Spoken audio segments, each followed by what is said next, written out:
December is always such an odd month. It starts out as stressful as they come, with finals and an overwhelming amount of deadlines. I had papers, exams, the whole shebang, but still found moments to spend with friends in between it all. My last fall term video, pre-Christmas, pre-New Year's fun and downtime. I hope you all spent a lovely holiday season with your loved ones, and Happy New Year. Thank you for sticking around this past year and for all your love and support. And with that, here are bits of my December. Hope you enjoy. So early. I am shattered. I'm in finals right now. First, I have my comms essay that's due this week on Friday. I'm writing about Bria Mac Gets a Life. So it's this new show. They showed it at TIFF. It's about Bria, who is a college graduate, grappling with the post-grad life, figuring out what to do, trying to find a job. Basically, I'm writing about the shedding of respectability politics in the show. I need to get back into my articles and like pull quotes because I've been doing other stuff these past few weeks. I feel kind of lost in some of my classes, but yeah, I think it'll be a really cool essay to write about, so I'm excited for that. Okay, then I have my British literature exam that is in person, 3 hours, and I have to write by hand 3 essays. I haven't had to write by hand since high school. I'm not a fan. I feel like I've passed the point in my life where I should be having to write by hand, but it is what it is. So today I'm gonna work on making review sheets for that to study. I make review sheets based on the notes I took in class, and then I go over those. I also go through the book, make notes of things that I've underlined. That's pretty much it. I feel like what's most important is that I remember things that were said in class, and then I can just shoot those out into the essay, and that's done. And then I also have my environmental communications exam that is take home all of next week. I'll deal with that when it comes out type thing. 5 days is more than enough time to figure it out. Last thing that's due is my Japanese cinema essay, which I'm writing about moonlight and the moon has risen and how it kind of acts as a character, brings things out of people, sheds light on things, also obscures other things. Very cultural studies essay, much more creative, but that's what's fun about that class is I get to be a bit more creative than in my comms classes. I feel like I'm floating in a cloud in this Nobis. Early call time. Thank you. It's 8:38. Wow, that is not as early as I thought it was. I am headed to the lib to write my comms essay. I haven't really started except brainstorming. I have an outline, but I need to just get writing because I've been procrastinating that part of the process, which is basically the whole thing. Basically, the show's about Bria. She finds this office job. She is subject in the workplace to a lot of microaggressions, and she has this imaginary friend called Black Attack who doesn't speak for Bria, but just like expresses what Bria feels she can't express aloud. So when her coworkers make these comments that are inappropriate, call her sassy. When they touch her hair, she has Black Attack by her side who will make comments, who will respond to the person. Obviously only Bria can see and hear Black Attack and us. It's just interesting to kind of get a glimpse at what Bria would want to say or would say were there no kind of respectability politics involved. So that's the first thing I really want to talk about is the shedding of respectability politics in this show. I also want to talk about how Sasha Henry uses GIFs throughout the episode to just like add humor and all that, because it relates back to this Teen Vogue article we read in class. She talks about how there's this digital blackface occurring online where lots of white women use GIFs of black women to relay how they're feeling at a certain moment. I want to talk about Sasha Henry reclaiming the GIF, reclaiming the emotional labor that comes with it by putting all of these GIFs in the show, and it's always with Bria's likeness. That's interesting because it's also not profiting off someone else's emotional labor to relay a feeling. The other thing I want to talk about is Gemma. She has the biggest white savior complex. A lot of the time this like white savior complex trope in films has the purpose of making white people feel better, and in this show it's a parody of that. So I need to find a way to talk about that in relation to those two other points. These are the best slippers to ever live. You heard it here first. Brunch. Mom. And I'll give you some at the end. Plate by mom. All of it, the food and the plate itself. Getting in there. Thank you very much. Really? Yeah, it's good for you. Halloumi butternut squash salad with red onions, shaved almonds. Oh my god. And it's arugula. This is my favorite type of dinner. Like, I don't trust her. Good evening. What did you say to that boy that we saw? Wait. You're cutting out. What did you say exactly? What?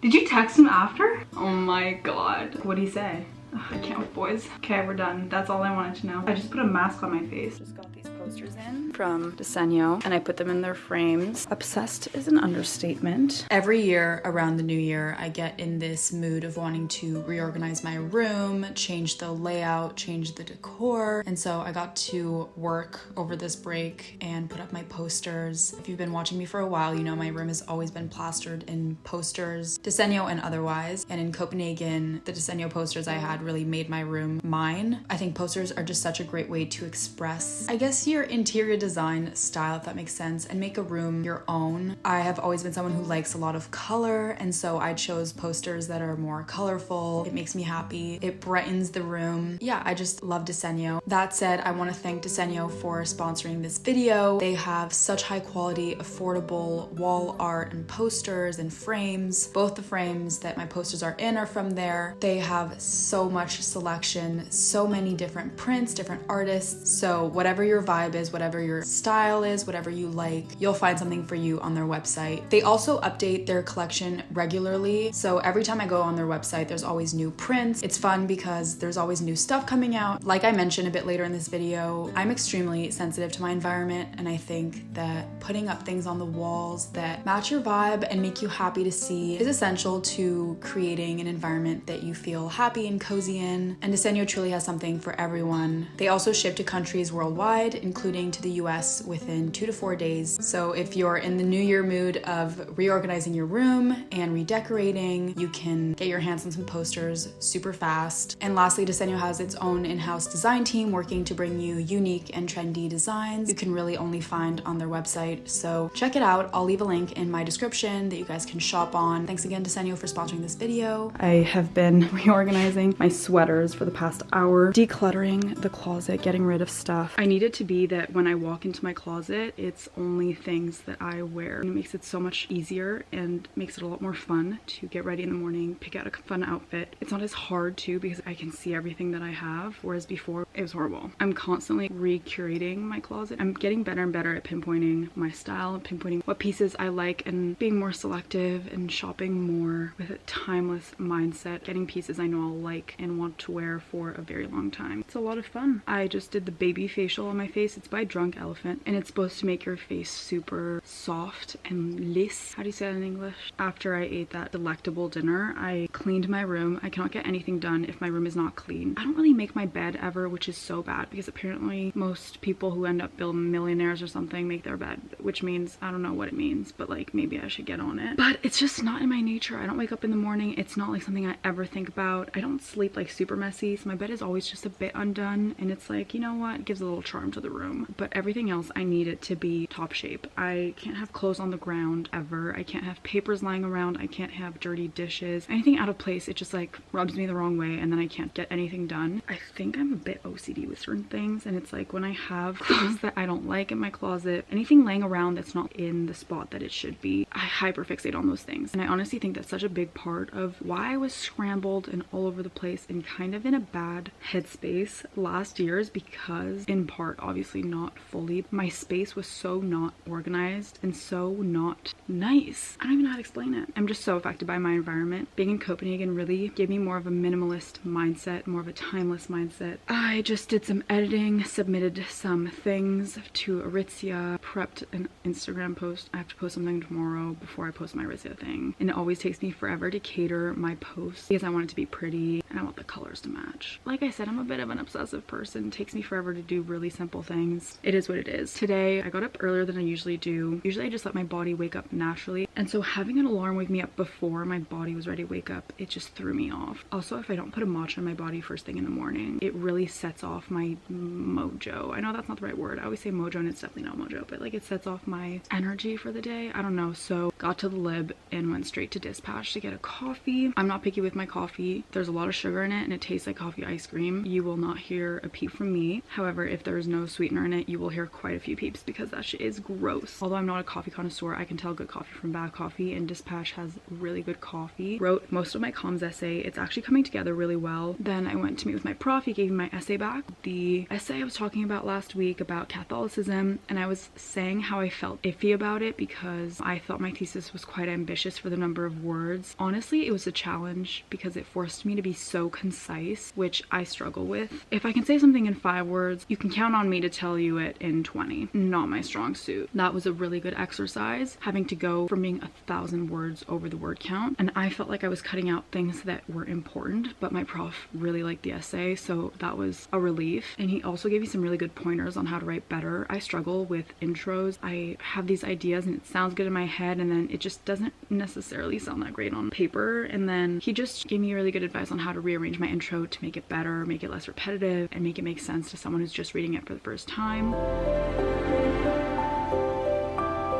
Feels like baby skin. Baby facial did her job.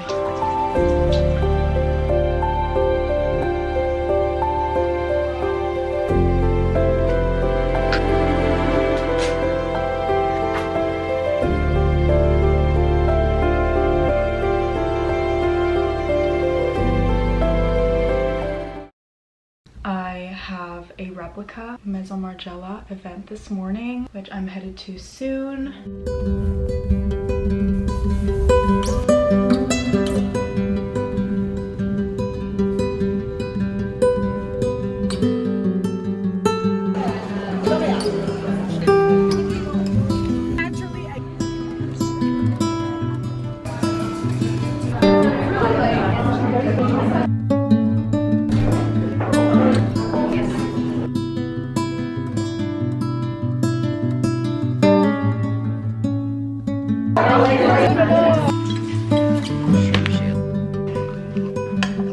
This milk is the best.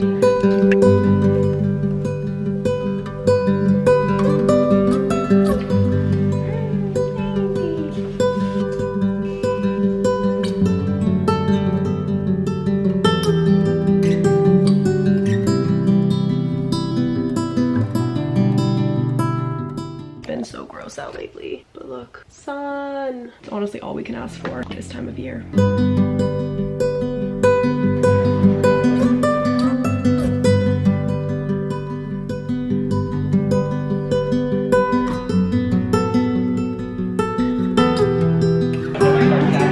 Went to Cafe September. I got their matcha, which was so good, so strong. I'm so happy I finally tried it. It's really packed though, so expect to wait a bit, but I kind of like that it was busy. I hate going to a restaurant instead. Yeah, it's a gorgeous day.